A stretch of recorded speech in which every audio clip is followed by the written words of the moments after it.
Well, greetings and salutations, everybody. Welcome to the John Campea Show here on my YouTube channel on this glorious day. Now, you might notice that the show is not being done live. As I've mentioned the last couple of days, I am currently on holidays visiting the Campea Ranch, which is in the middle of nowhere and uses this janky little digital satellite internet service that has proven to not be reliable. So for the next few days, I'm going to do the show pre-recorded. I hope that's okay with most of you guys, but don't worry, live shows are returning very soon. I'm just going to do the next few ones pre-recorded like this. Another little disclaimer. As many of you guys know who have been watching the show the last few days, I have been a little bit under the weather. I've got a bit of a cough, so you might hear me cacking and wheezing. Although you can tell I sound a little bit better already, but I will be coughing and cacking and wheezing. If it gets bad, I'm going to put some throat lozenge candy in my mouth to try to manage it and make it a little bit better. But I want to give you guys those little disclaimers as we start things off. A number of really cool things to talk about today, and here's how today's show is going to go. I picked out 5 topics for today's show that you guys have emailed in to me. Now, how do you get a topic or a question on the John Campea Show? Well, it's really quite simple. You just email me anytime at john@thejohncampeashow.com. That's john@thejohncampeashow.com. Make sure you put that word topic in the subject line. And most importantly, guys, make sure, as always, to keep those emails to 90 words or less. I still see some emails that are really long. I don't even bother reading them because I'd never even be able to fit them on the screen even if I wanted to.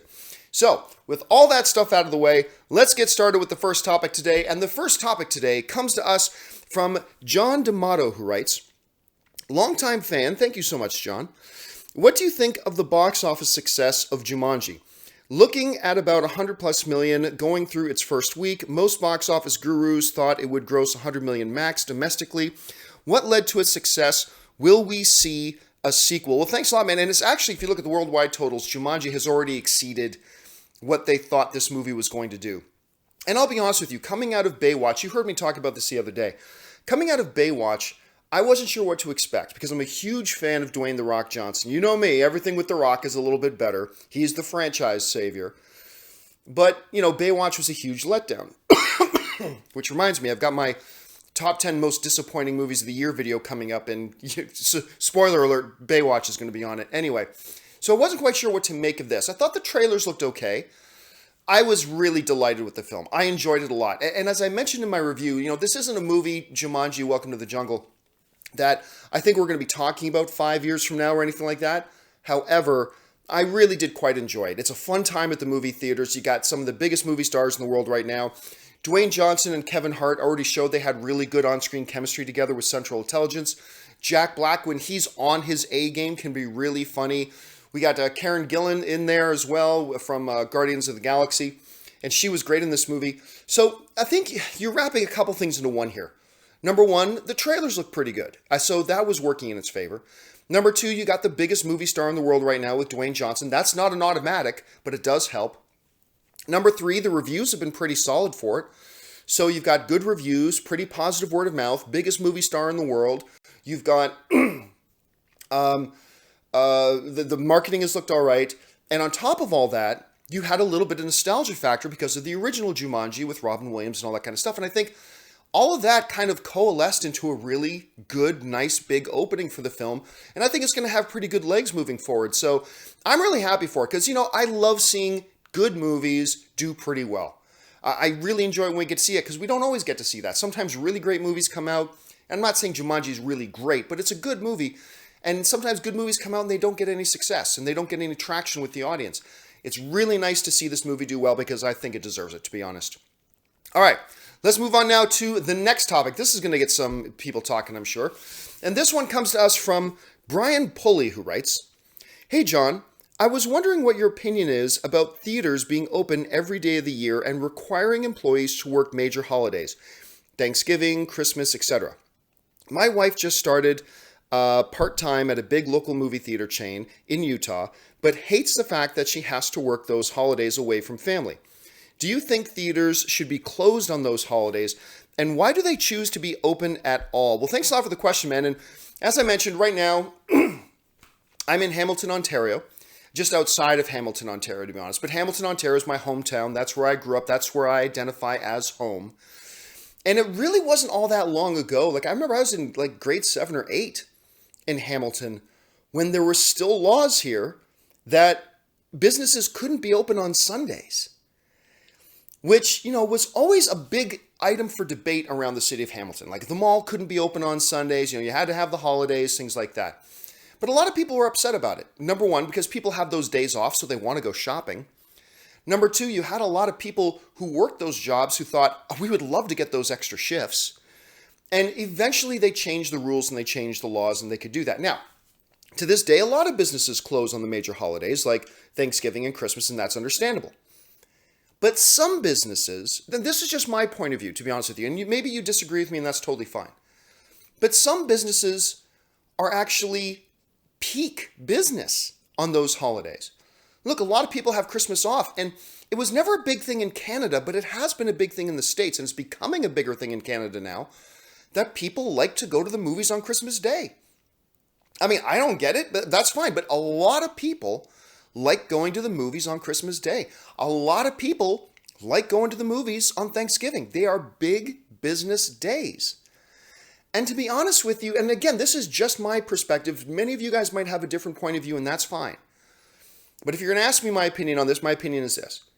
I think it would be foolish for these businesses, like movie theaters, who do big business, and there's big demand for their business on these holidays. I think it would be foolish to be closed on those days. That the days that the public has a demand for your business, those are the days you need to be open. And what I would say to somebody, and I know this is harsh, and it's easy for me to say because I'm not the one in their position, but if you want to work in an industry where there's big demand for their business on Thanksgiving and on Christmas, then I think you need to go in understanding that when Thanksgiving or Christmas comes along, you may be required to work because you're in a business that does good business on those holidays. And if that's the case, then that's the case. Nurses still have to work on Thanksgiving. I'm not comparing the value of movie theater workers to hospitals who care for people's lives. I'm not. I'm just using this as a hyperbolic kind of scenario here. There is a need for the services at the hospital on the weekend. So if you work in the hospital industry, you just got to understand that you may be required to work on Thanksgiving or Christmas.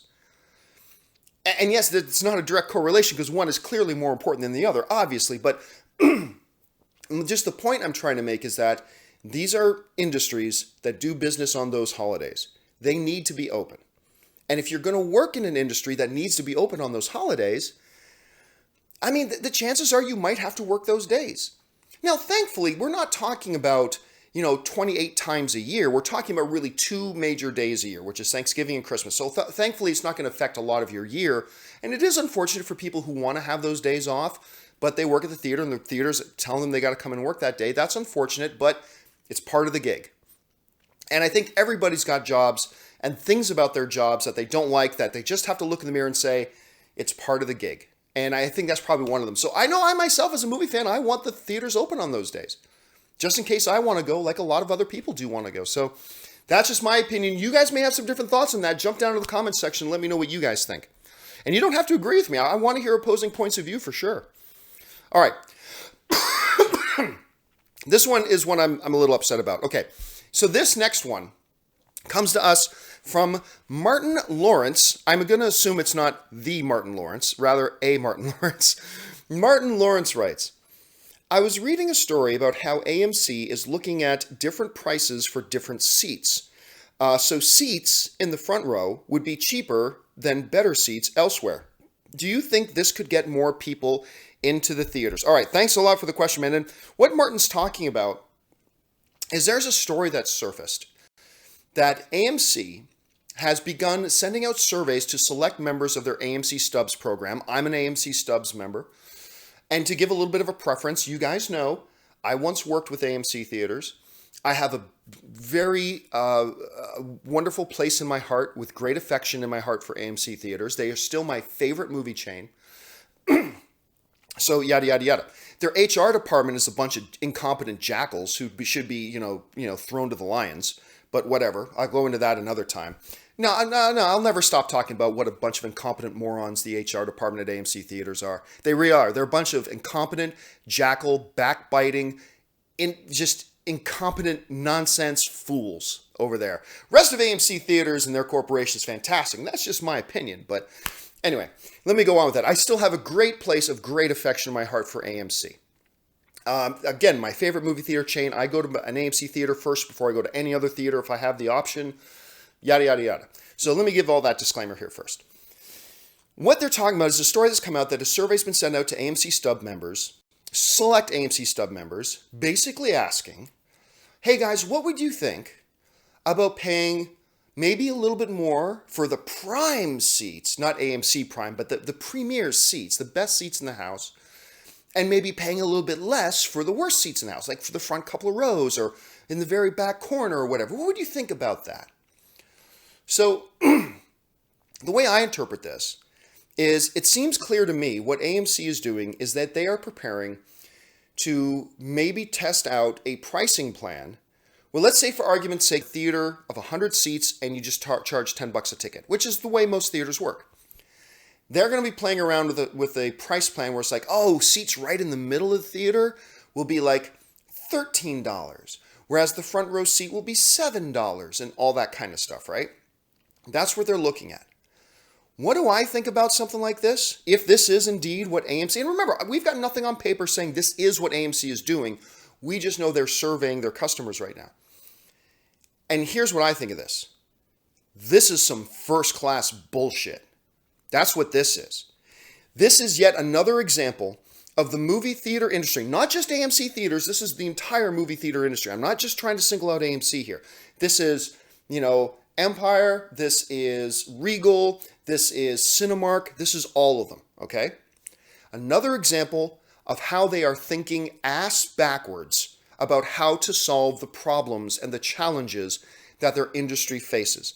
We have a challenge in the movie theater industry right now where fewer people are going to the movies now than they were last year. That's just the numbers. That's reality. A hell of a lot of people go to the movies, but fewer and fewer people are going. This is a downward trend. And instead of getting together and thinking, as the North American Theater Association, instead of them getting together and say, how can we entice people to come back to the theaters? Instead, they're thinking ass backwards, making the problem worse and thinking, how can we gouge more money out of these customers? Which is only going to continue the problem of less and less people coming in theaters, but they're just thinking about what can we do today instead of thinking long term. But John, wait a minute, whoa, you might be saying to yourself right now. Maybe they make a couple of seats more expensive, but if they make some of the other seats less expensive, it all balances out. No, it doesn't, because here's why. Other than opening weekend, how many times, really, through any time in film history, has every showing in every movie theater been completely packed? It's rare. It's rare, other than opening weekend of big movies, that a theater is completely sold out and packed. That's rare. What that means is this. For most screenings that are probably going to be half full, which is fine, you're going to get people who don't want to sit in those upper front rows anyway.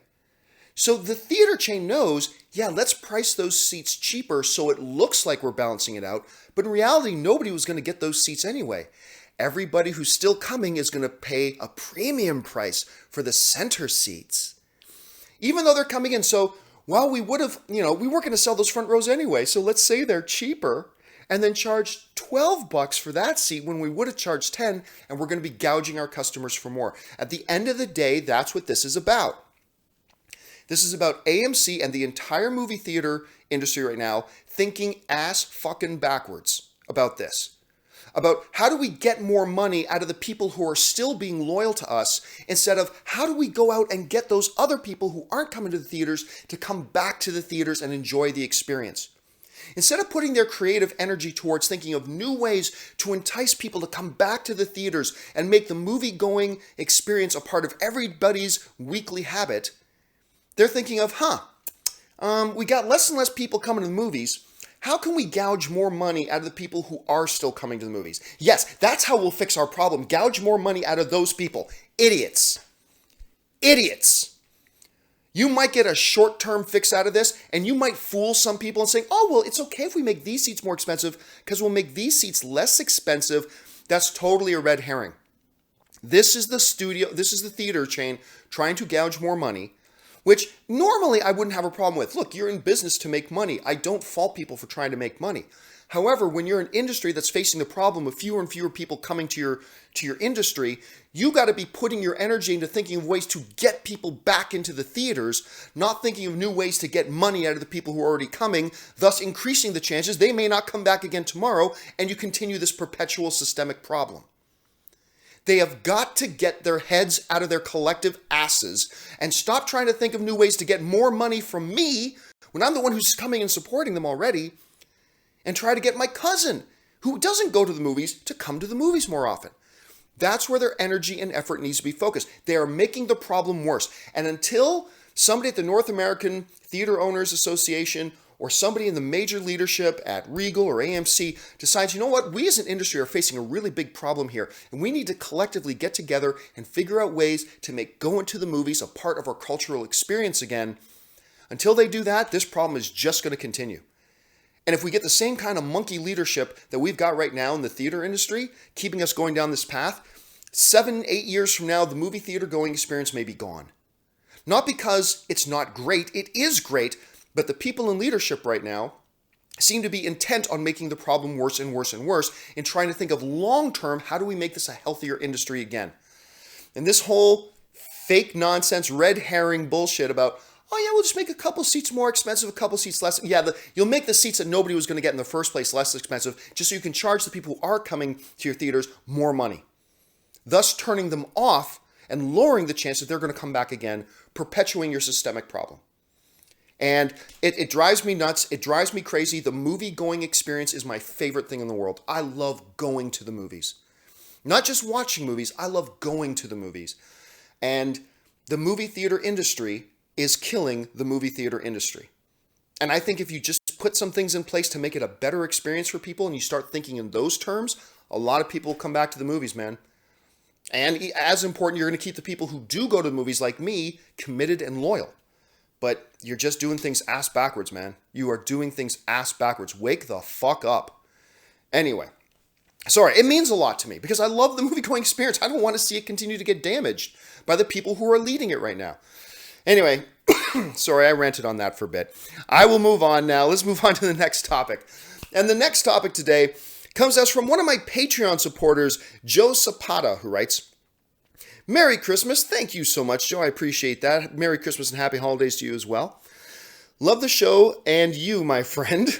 I am friends with people in the film industry, and there is a buzz going around that Carrie Fisher may be getting a push for Best Supporting Actress in The Last Jedi. What are your thoughts, and have you heard anything? Our princess did save her best for last. Well, on that, man, I am completely in agreement with you. Carrie saved the best for last.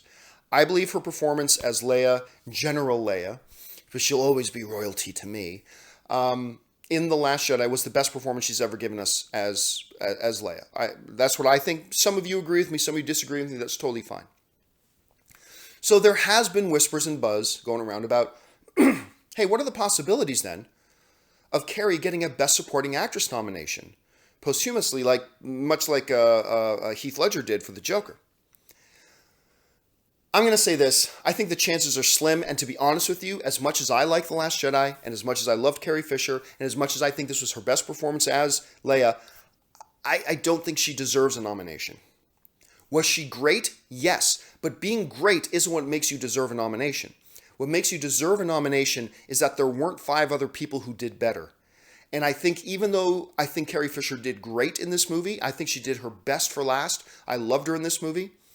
There are minimum 6, 7, or 8 other supporting actress performances that even I, as a big fan, would put ahead of her. I wrote down a couple here. First of all, I finally got around to watching Mudbound. Mary J. Blige is going to get a nomination for Best Supporting Actress. Totally deserves it. Holly Hunter for The Big Sick absolutely deserves a nomination. She should be one of those. Allison Janney for I, Tonya absolutely deserves a Best Supporting Actress nomination. Where else are we here? Kristen Scott Thomas for Darkest Hour, I believe, deserves a nomination. You got Lady Bird's Laurie Metcalf. She will most likely get a nomination. Catherine Keener from Get Out will probably deserve a nomination. Tiffany Haddish from, she's a little bit of an outside shot, but Tiffany Haddish from Girls Trip, to me, I would nominate her. She stole that movie. Yes, it was a comedy, but her performance in that was just insanely entertaining. And I would put her up there as well. So just right there, we've got a whole number of potential nominees that I would actually say probably deserve to get nominated over Carrie Fisher. Now, am I going to say it's an impossibility? Absolutely not. Carrie Fisher, her family line is royalty in Hollywood. Maybe there are people out there in the Academy who appreciated her performance even more than I did. And is it possible? Yes, it's possible. It's an outside shot. But I would just say it's not smart money to bet on it. And I'm just saying that even I, who am a big fan of the movie and a big fan of hers, I probably wouldn't put her on the list. Not because she wasn't great, because she was great. But there's about 20 other really great performances this year in the Best Supporting Actress category that wouldn't get nominated because there are 5 or 6 or 7 that just stand out so much more. And on that level, I'd say probably won't happen. Probably won't, but you never know. You never know, but I just don't think it should. All right, let's move on now to this last topic of the day. And this one comes to us from Trevor Volantine writes, "Hey John, greetings from Iowa. Thank you so much. The Greatest Showman's critic rating on Rotten Tomatoes is a 53%. I have read a lot of the critic reviews saying that Barnum's life was not really portrayed correctly, and it is not historically correct. Is this fair to the movie? Don't we all know movies are not history lessons? Overall, I don't think the movie should be based on its performance, or should be based on its performance, and not the historical relevance." All right, well, thanks a lot for the question, man. And yes, I mean, Greatest Showman is one of these films right now that has a lot of people talking for different reasons. Here's my impression of Greatest Showman. I loved it. I just loved it. However, I came out of the movie theater going, I can see why some people won't, because the movie's a musical, and all the music is killer in it, and the musical numbers are wonderful, and for me, that takes it way past the finish line for me. But a lot of the connective tissue of the story and the plot and how, some of the dynamics of that weren't done the best.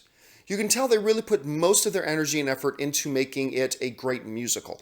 And on that level, it works great for me, but I can totally see why some wouldn't. That's why I think we're seeing that half the critics like this movie a lot, half the critics don't like the movie.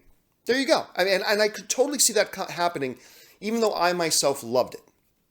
Now, there is a different thing, though, that some critics, not the majority of them, no, but there are some critics, and you're right, I've read a couple, I'm not going to call any of them out, but there are a couple of them who seem to base their disapproval of the movie on the fact that, they really seem to scrub up the legacy of P.T. Barnum. This wasn't historically accurate. That's not how this happened. And they seem to base their negative review. Again, most of the people who gave it negative reviews just gave it negative reviews because they thought overall it just didn't work as a movie, and that's fine. But there are a couple who seem to base their disapproval of the movie on the fact that it took some liberties historically. And to that point, that frustrates the hell out of me. It really does. Because what I want to do is I want to grab these film critics, one or two of them I know personally, but I want to grab them by the scruff of their collar and go, your job is not to be a history professor. Your job is not to be the gatekeeper of what is historically accurate and what is not. This movie, or any movie like this, are not documentaries. Documentaries need to be historically accurate. Documentaries need to lay out the facts. Yes, all that is true, absolutely. But this isn't a documentary. This is a movie. Did you give Inglourious Basterds a bad review because it didn't accurately portray the history of Hitler and how he passed away? Because if you didn't give it a negative review based on that, you're being hypocritical. Did you give the Conjuring movies negative reviews because that's not exactly what really happened in those stories? They claim to be based on true events, and certainly they're based on a true life story to some degree, but obviously they take a lot of creative liberties. Do you give them a negative review? No. This is a movie. Your job as a film critic, and 90% of film critics understand this completely. There's just a few scragglers who don't seem to be able to wrap their head around this. Your job as a film critic is to tell us, is this an enjoyable movie or not? Does this movie work as a movie? As a piece of entertainment? But John, it's important that blah, blah, blah. No, it's not. It's a movie, for heaven's sakes.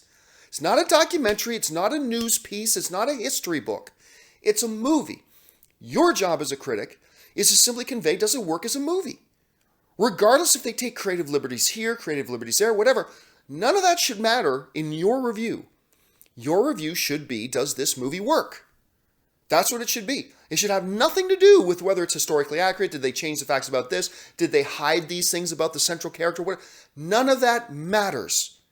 Leave that up to historians. Leave that to the classroom. Leave that to documentaries. That's not your job. Now, again, 90% of the film critics who didn't like Greatest Showman simply didn't like it because it didn't work for them. And there's nothing wrong with that. But there are a couple of them out there, like you're pointing out, that seem to base their biggest beef on, it's like, they didn't portray that accurately. Who the hell cares? I don't care if you think they portrayed it accurately or not. Just tell me whether you thought the movie was good or not. That's all you got to tell me. And that's your job, not being a history professor. So that does, again, I don't think that affected the overall score of Greatest Showman all that much. Probably just a little bit. Probably not much at all. Again, half the critics like the movie, half the critics don't. And I kind of anticipated that coming out of it. Because even though I love the film, I could see why some other film critics may not be all that enthralled with it because of some of the other weaknesses in it. Totally get it. Again, I myself loved it. I was just in the shower like a half hour ago and I had my phone beside the shower playing the Greatest Showman soundtrack because I just love this movie. By the way, there is no question. This isn't a debate. Hugh Jackman is the greatest entertainer in the world. Nobody else comes close to his ability of being a world-class actor, a tremendous singer, and a tremendous dancer. Just an all-round great entertainer. Hugh Jackman, no one else comes close. That's it for me. End of discussion. Anyway, of course it's up for debate. It's all subjective. But to me, the debate's done. Hugh Jackman is the greatest entertainer in the world. Okay, so besides that. So yeah, I really just wish that a lot of these critics too would just be more consistent. Like if you're going to say that about Greatest Showman, then say it about Inglourious Bastards. Then say it about Darkest Hour. Then say it about Conjuring. Then say it about all these other movies based on true stories. Don't pick and choose which ones you want to apply this rule of needing to be historically accurate to when it shouldn't even be a rule at all in the first place. It's a movie, damn it, not a documentary. Anyway, that's just my opinion. Maybe you guys feel differently about that, and I'd love to hear your opposing points of view. Jump into the comment section and let me know what you guys think. All right, guys, that will do it for me for this installment of the John Campea Show. Again, no live questions here today because it's just me doing my thing. Where did my other stuff go? I don't know. I'll just pull up something here anyway so it doesn't look so empty over here. Yay, now it doesn't look so empty. Anyway, that'll do it for me for this installment of the John Campea Show. I will be back again tomorrow. Also, a little bit later today, keep your eye open for my top 10 most disappointing films of 2017. Again, not worst movies of 2017. There's a difference between most disappointing and worst. Worst movies, it's coming a little bit later this week. But later today is my most disappointing films of 2017. Keep your eyes open for that. Once again, guys, click the thumbs up button if you like my videos. Make sure you subscribe to my YouTube channel. Follow me on social media. You can see it right down there, simply at John Campea. That'll do it for me, guys. Thanks a lot for joining me. My name's John Campea, and until my next video, bye-bye.